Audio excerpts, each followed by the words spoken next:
أنا متجوزة من سنتين، وبعد أول 4 شهور سلفتي اللي تحت مني ابتدت تعمل عمايل السلايف بقى كلها.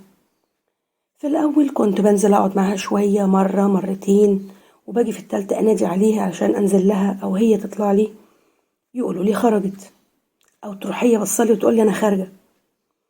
وحماية لما بيقول لها ليه يا بنتي بتعملي كده مع سلفتك، تقول له بقول لك إيه، أنا لا عايزة حد يجيلي ولا أنا أروح له.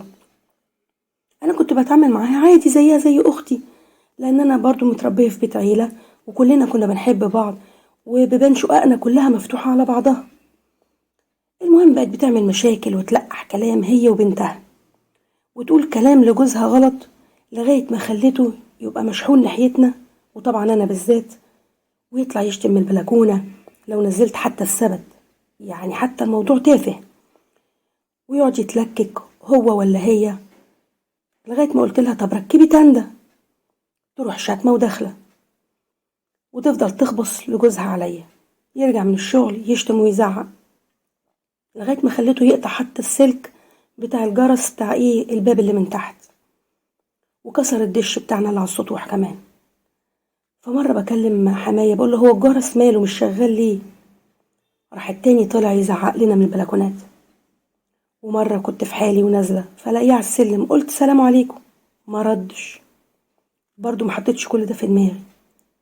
وجينا من حوالي سنة كده دبحنا، وبنوزع اللحمة على بيت العيلة، ورحت مدياله حتة اللحمة بتاعته. المهم ما سابنيش غير لما عيطت، وكانت حماتي واقفة جنبي عيطت معايا هي كمان، وقعدت تقول له ليه كده يا ابني ليه كده يا ابني، وهو ابدا يشتم ويزعق ويمشي.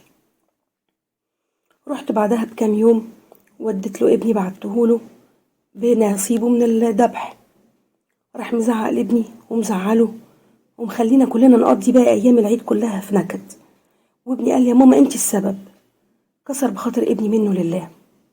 بس المشكلة دلوقتي بقى ان انا جوزي جايله شغل برا مصر، ولازم يسافر وهيقعد بالوقت طويل، وهيسيبني انا لوحدي وسطهم ومعاهم.